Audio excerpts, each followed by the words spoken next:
Live from the Buffalo Wild Wings studio, here's Sports Nightly. I can once again say the Generals are marching to the state semifinals. If it sounds familiar, it's because Anthony Wayne's baseball team is the school's 4th team this year alone to make it to the state semis. And like all the send-offs before it, the baseball team was met with loads of cheers and support from the community as it continues its hunt for the first state title in the baseball program's history. Having that support is great. You need it. If you don't have your support, then there's no energy involved with it. You got to have your support. People love you. They're going to be here to support you, and we're going to go get the job done for them in our community. I love the community. It makes us play better, feel better. More people we have there, better performance. So, community's been great.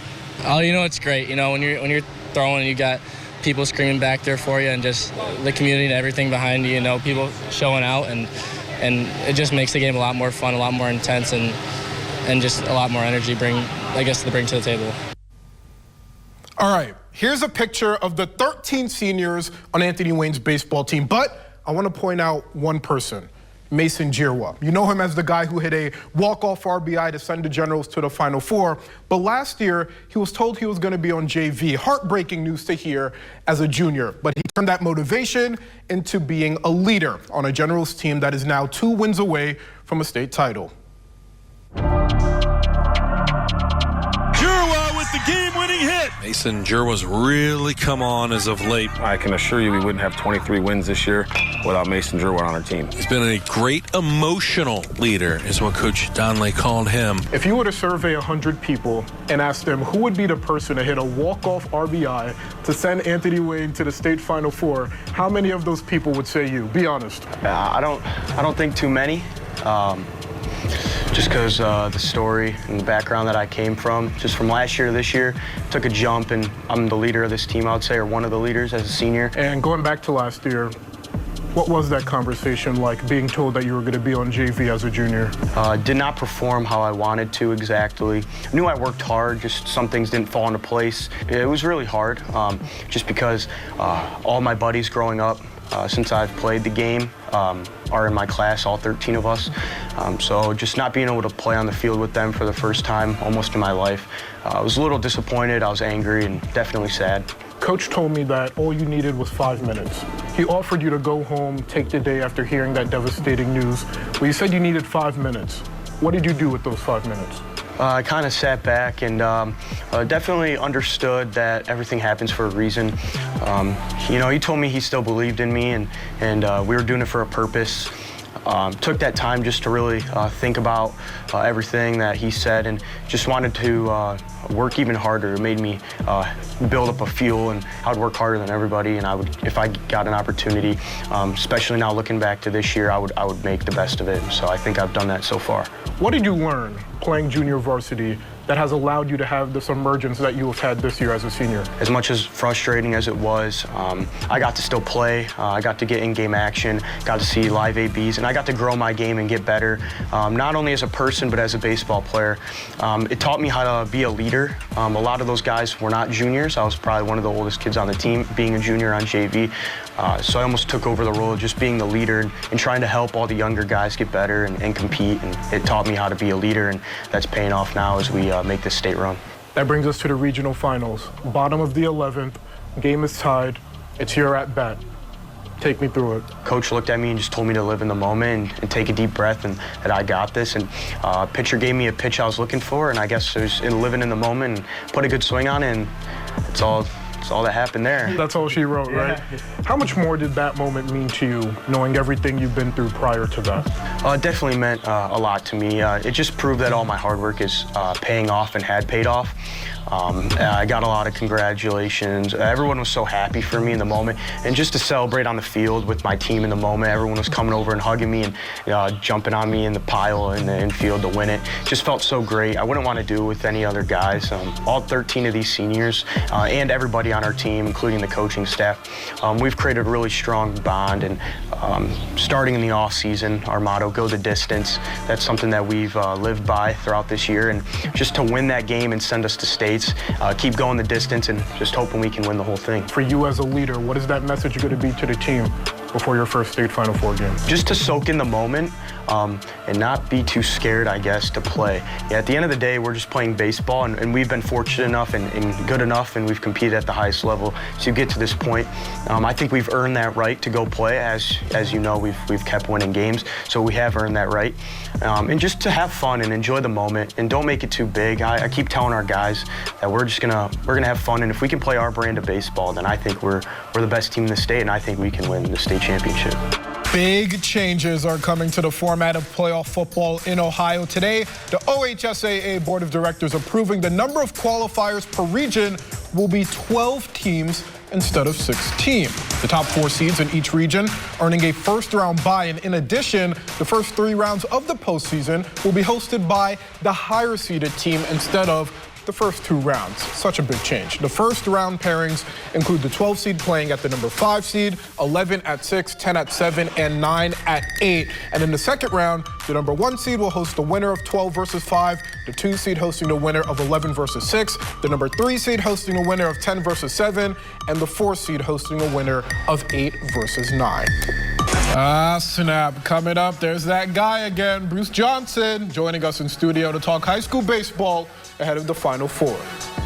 The Final Four is this week. It is the best of the best. There's no better person to break it down with than Bruce Johnson. Bruce, thank you so much for taking the time. I appreciate it. We better get busy. We have a lot to cover. Yeah, we do have a lot to cover. Before we get to the matchups, we have to talk about the All-Ohio teams in baseball. 13 players from our area were honored, 7 of them getting first team in their respective division. What do you make of the list? I think it's awesome. We've been talking all year how good the talent is.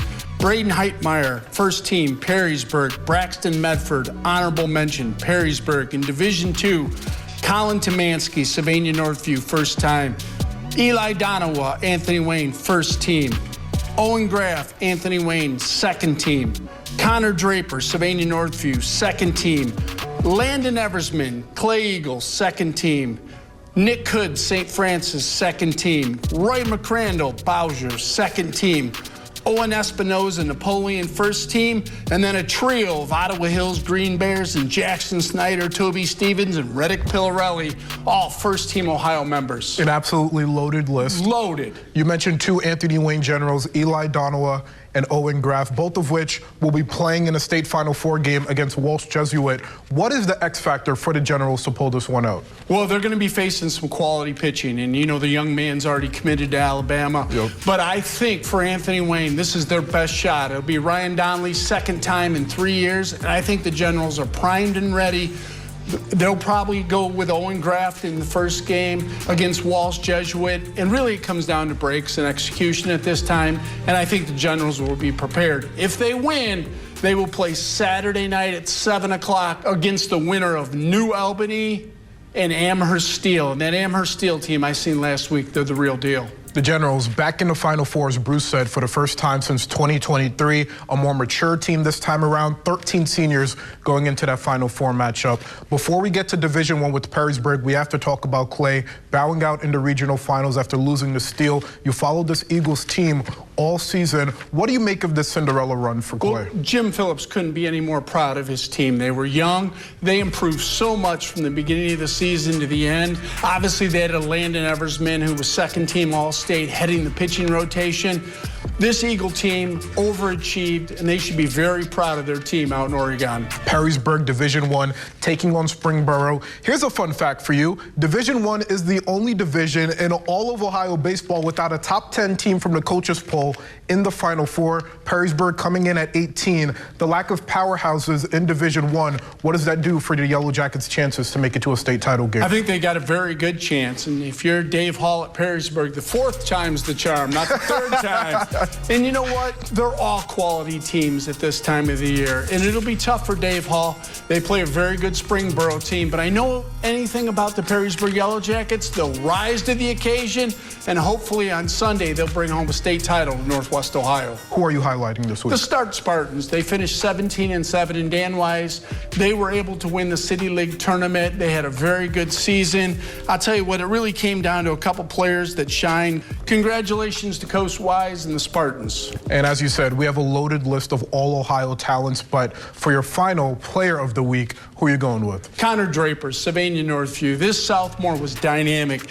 This season he batted .407 with a .474 on base percentage. This young man still got 2 more years in high school, and we're going to hear a lot of good things about him. How crazy is it that he's only a sophomore? Oh my gosh.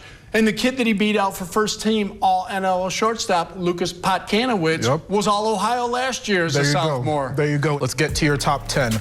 Anthony Wayne and Perrysburg, #1 and #2. I still got to go with the Generals. They've been my #1 all year, and they have not disappointed. I think this is Ryan Donnelly's year.